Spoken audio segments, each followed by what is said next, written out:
Chers amis, bonjour, c'est Daniel Leclerc et je suis très heureux de vous souhaiter la bienvenue à cette capsule d'espérance. Je vais vous rappeler l'adresse courriel où vous pouvez m'écrire.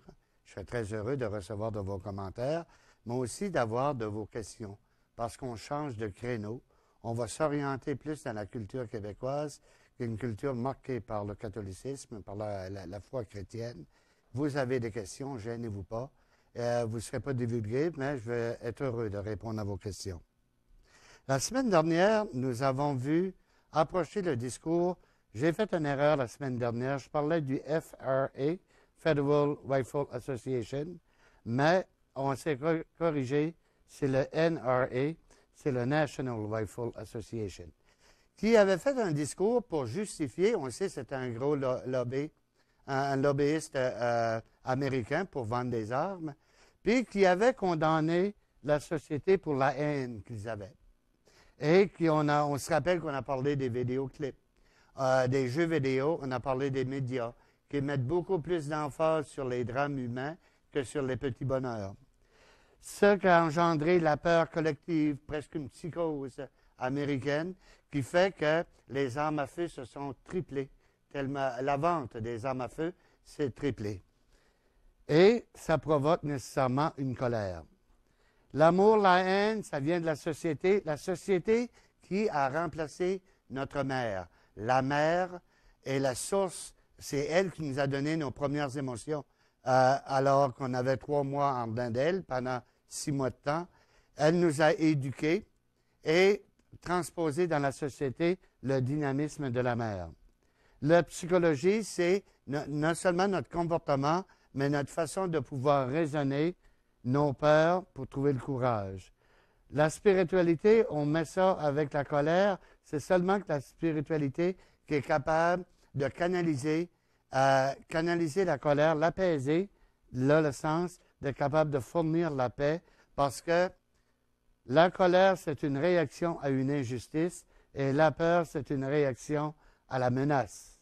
La menace, c'est quoi? On est une société haineuse et qui m'amène à avoir peur et je suis en colère parce que je réagis et non pas que j'agis.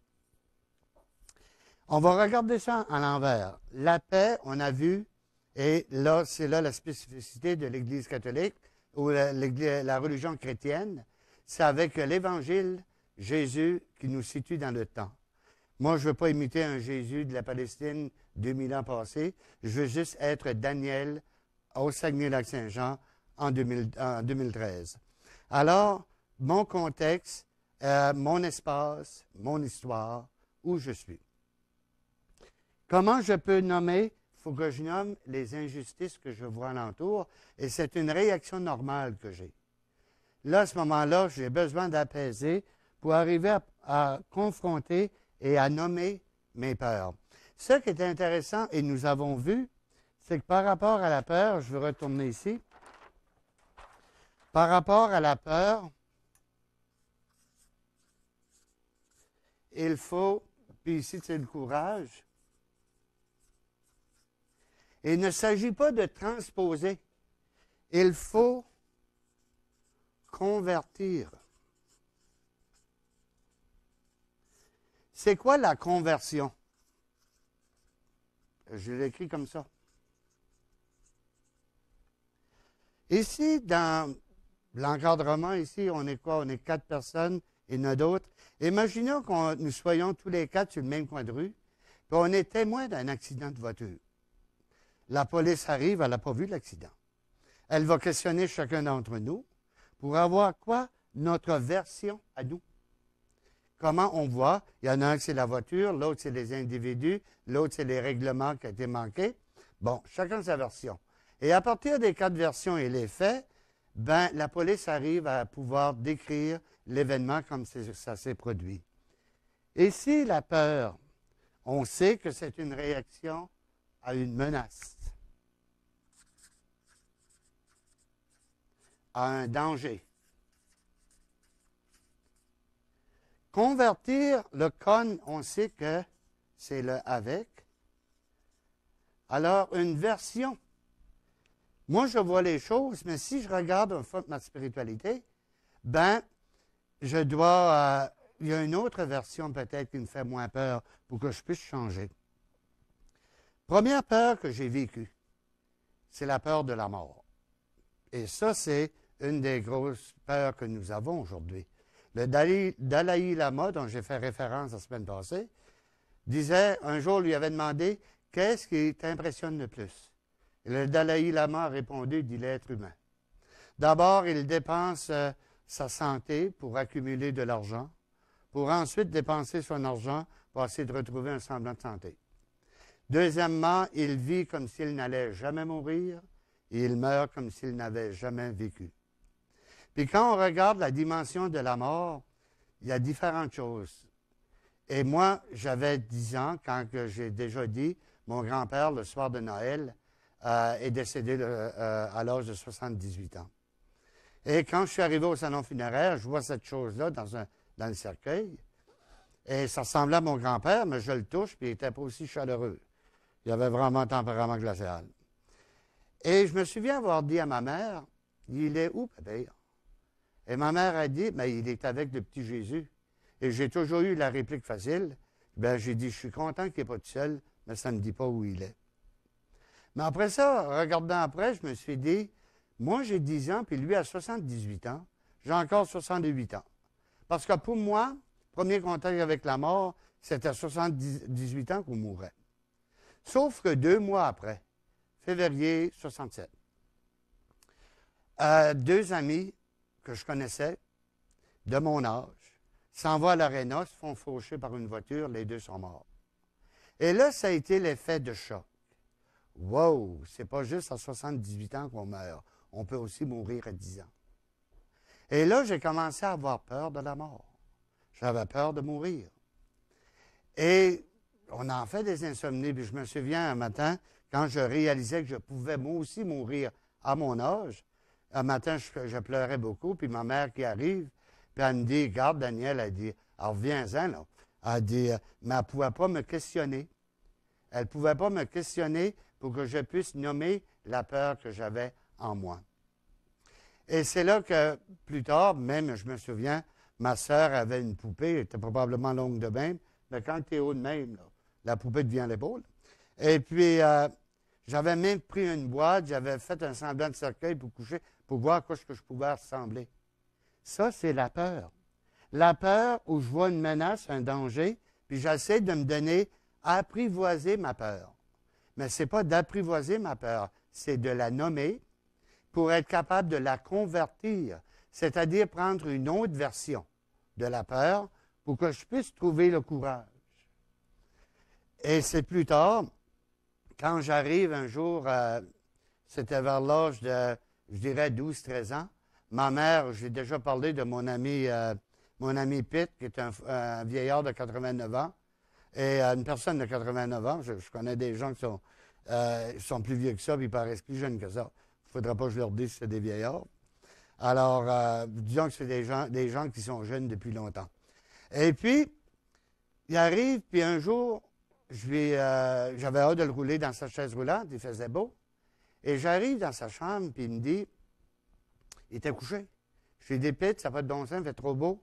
J'appelle l'infirmier, il va te mettre une chaise roulante, on va aller dehors. Il dit, attends une minute, Daniel. Et dis-moi, j'ai été 45 ans charpentier. Puis je regarde le mur, je regarde la fenêtre, je sais comment ils l'ont placé.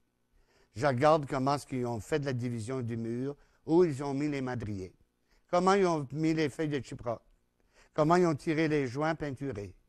Mais il dit, j'arrive au pied du lit, puis je rencontre un étranger qui m'a suivi toute ma vie, puis moi, j'ai passé ma vie à le suivre. Puis là, je me prépare à mourir avec lui, et je ne le connais pas. Puis s'il y a une éternité, je vais vivre avec lui, et je ne le connais pas. Et quand je regarde au pied du lit, il y avait une grosse commode avec un grand miroir, et il était face à lui-même. Et c'est là que j'ai réalisé déjà, 12-13 ans, que le grand défi dans ma vie, c'est d'apprendre à découvrir qui je suis. Parce que c'est avec qui je suis, pas ce que je suis devenu dans la vie, qui je suis, que je vais mourir. Et s'il y a une éternité, parce que je ne suis pas plus sûr que vous autres s'il y a une éternité ou pas, mais je vais y croire. Je vais y croire pour être capable de découvrir le plus beau cadeau que Dieu m'a donné, c'est-à-dire ma vie. Puis qu'au lieu de voir les montagnes comme des obstacles, je vais le voir comme des défis. Puis au lieu de voir des visages laids, je vais trouver le plus beau dans la vie. Alors, c'est toute une attitude à développer, et c'est là qu'il faut prendre une autre version, et au lieu d'avoir c'est toujours la version de celui que j'appelle Dieu. Quand on regarde la version Dieu, comment est-ce que Dieu, lui, me voit pour que je puisse me voir de la même manière que lui me voit? Maslow, qui est un grand psychologue ou psychiatre ou psychanalyste, je me souviens plus, chanceux comme que je suis, il était peut-être sociologue. Alors, il arrive et il dit, on a 12 besoins fondamentaux. Moi, pour découvrir la volonté de Dieu, où est-ce que je suis dans mes traces, il y a des choses sur lesquelles je dois répondre par l'affirmation. Première question de la vie.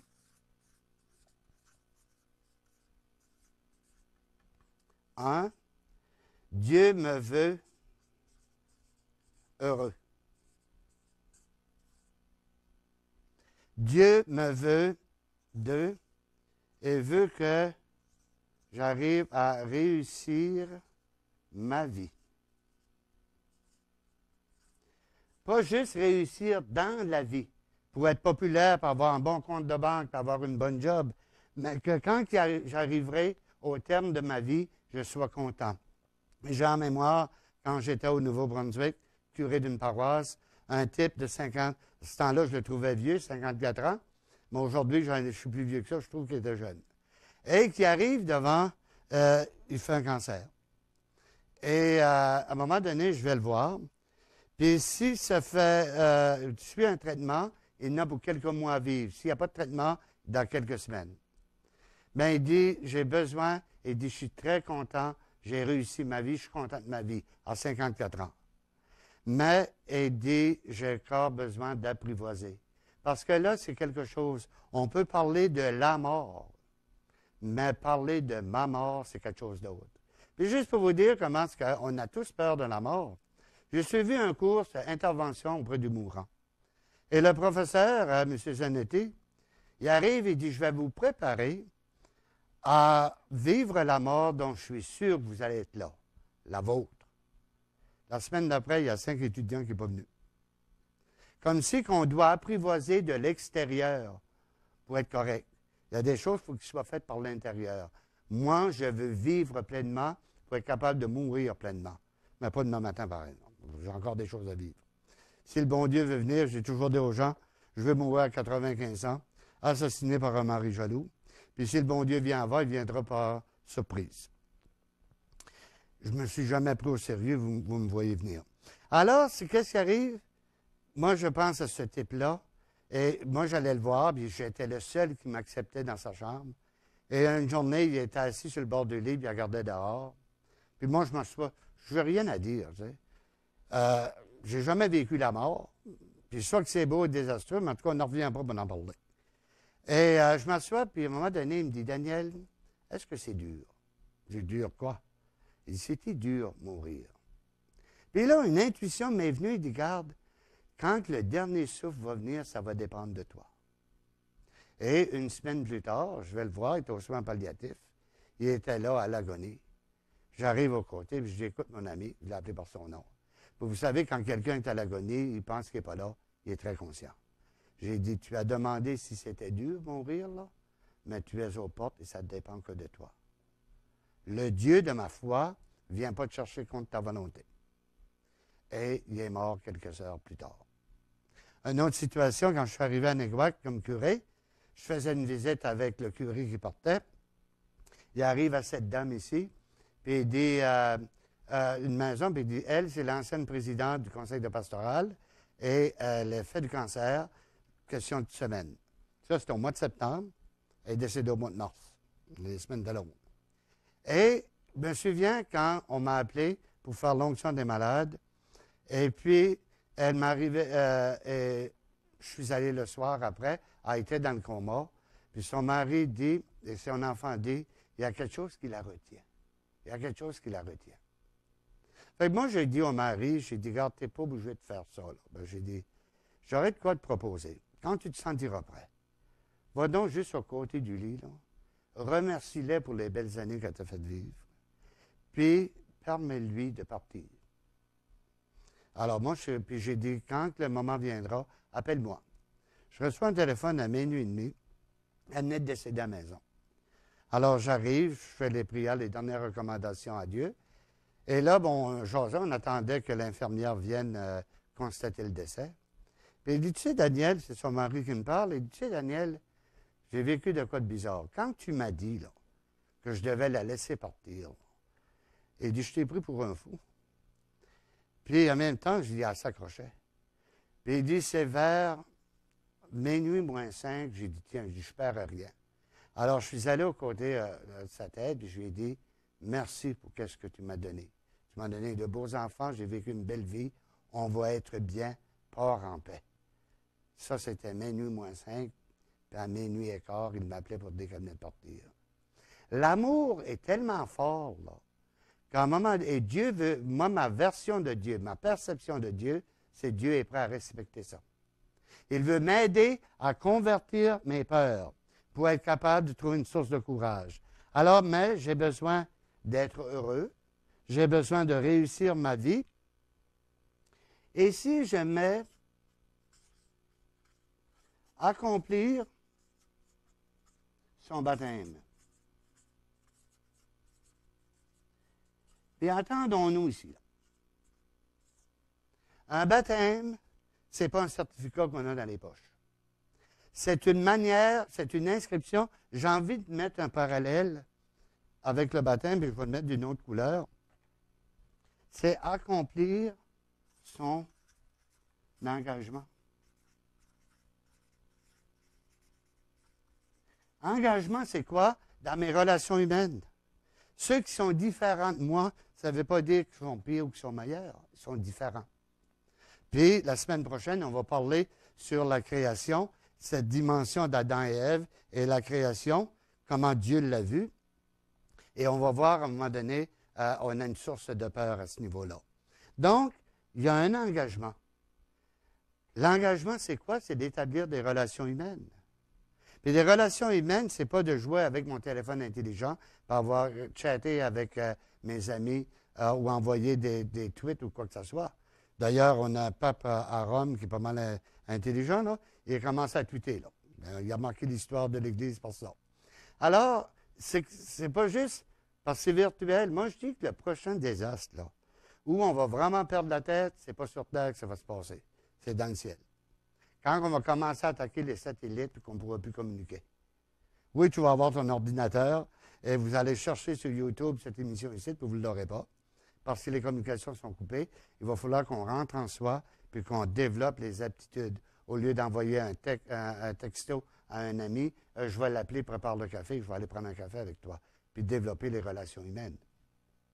C'est un engagement, ça. Parce qu'autrement, on devient des îlots, puis on communique d'une façon virtuelle. Mais la vie, c'est une réalité. Et la quatrième chose, quatrième aspect, c'est être fécond. Puis là, à un moment donné, les gens, je vous vois venir, là. Hey, Daniel, tu es prêt? Donc, tu es un vieux garçon. Comment est-ce que tu vas être fécond? Ben, c'est la fécondité, il y a différentes images, différentes dimensions.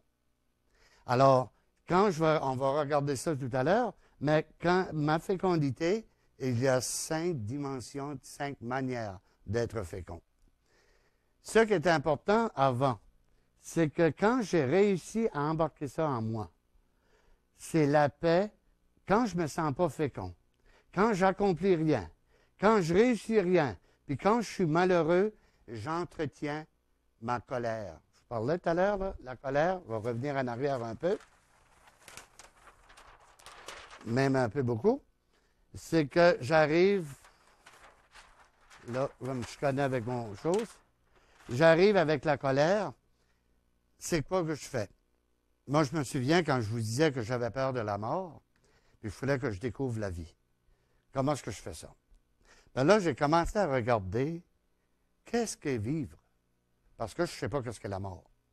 Alors, la vie, j'ai découvert, j'ai dit, la vie, c'est-tu qu'est-ce que je vois? Mais si j'étais aveugle, la vie continuerait. La vie, c'est-tu qu'est-ce que j'entends? Bien, si j'étais sourd, la vie continuerait. La vie, c'est-tu qu'est-ce que je touche? Bien, si j'étais paralysé, je ne toucherais à rien, mais la vie continuerait. Donc, qu'est-ce que la vie? Là, je suis rentré en dedans de moi-même. J'ai découvert qu'on avait ici, là, une genre de patate, là.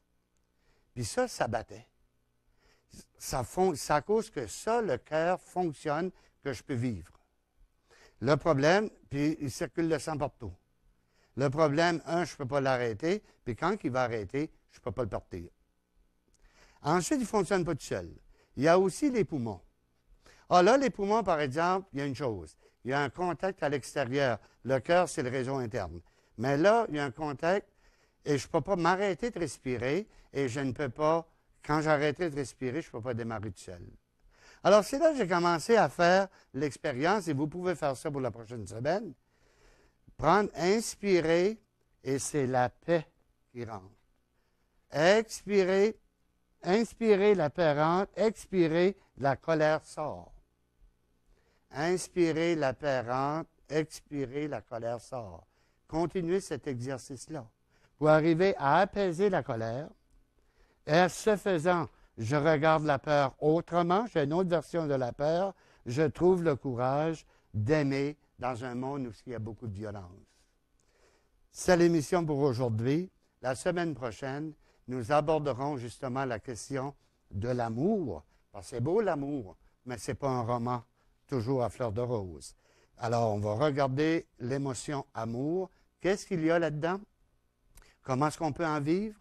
Et à ce moment-là, on pourra faire des choix éclairés.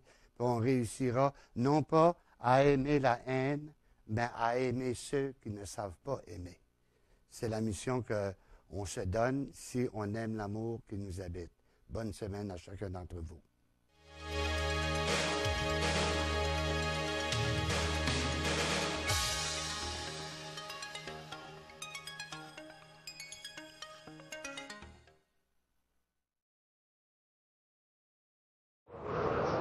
Cet hiver, réduisez votre vitesse. Gardez une plus grande distance avec le véhicule qui vous précède et soyez vigilant en tout temps sur la route. Prenez le volant en toute sécurité.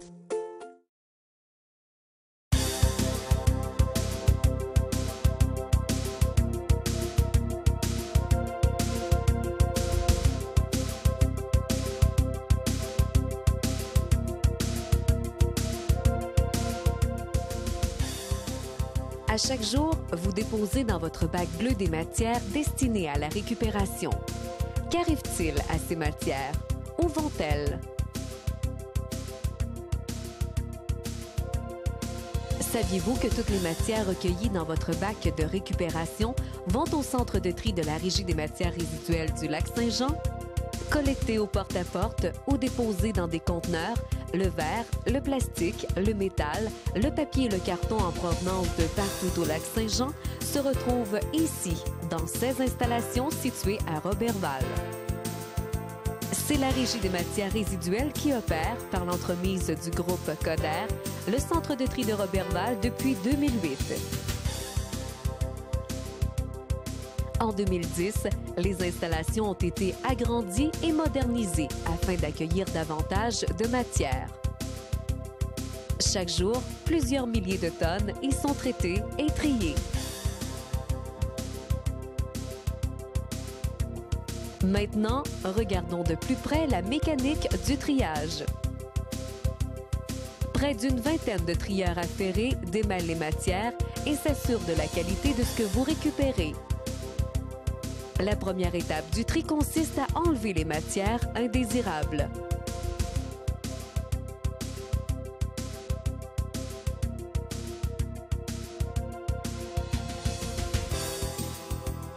Après avoir enlevé ces matières, le carton est séparé mécaniquement, tandis que les matières restantes se dirigent vers la deuxième étape du tri.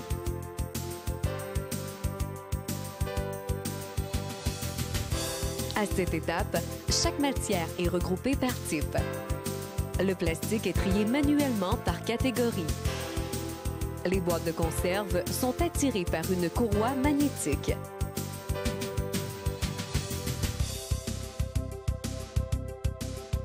Le verre est concassé.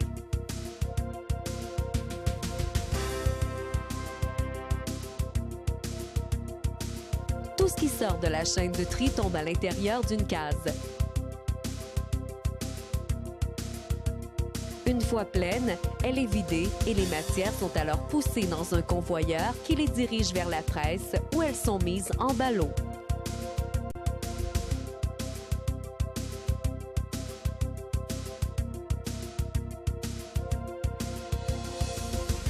Les ballots sont par la suite entreposés et sont ainsi prêts pour l'expédition.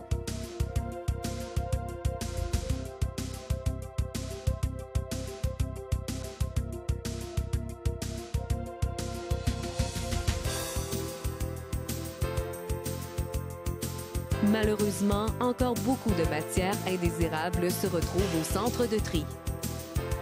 Par exemple, les vêtements, les contenants de styromousse, les couches, le caoutchouc, les petits encombrants, les animaux morts, les restes de table sont des matières à ne pas mettre dans votre bac bleu. Et maintenant, quelques rappels concernant les bonnes pratiques en matière de recyclage. Il est important de toujours vider et rincer les contenants afin de ne pas souiller les autres matières. De plus, cette pratique favorise un environnement plus hygiénique pour les employés du centre de tri. N'oubliez pas de remplir vos bacs à pleine capacité tout en évitant les débordements. Videz les sacs publicitaires de leur contenu pour en faciliter le tri. Et n'oubliez pas, pour tout ce qui concerne les petits appareils électriques, les piles, les bonbonnes de propane, les meubles, les électroménagers, les pneus ou tout autre objet encombrant, il y a un écocentre près de chez vous. Pour plus d'informations, visitez le www.rmrlac.qc.ca.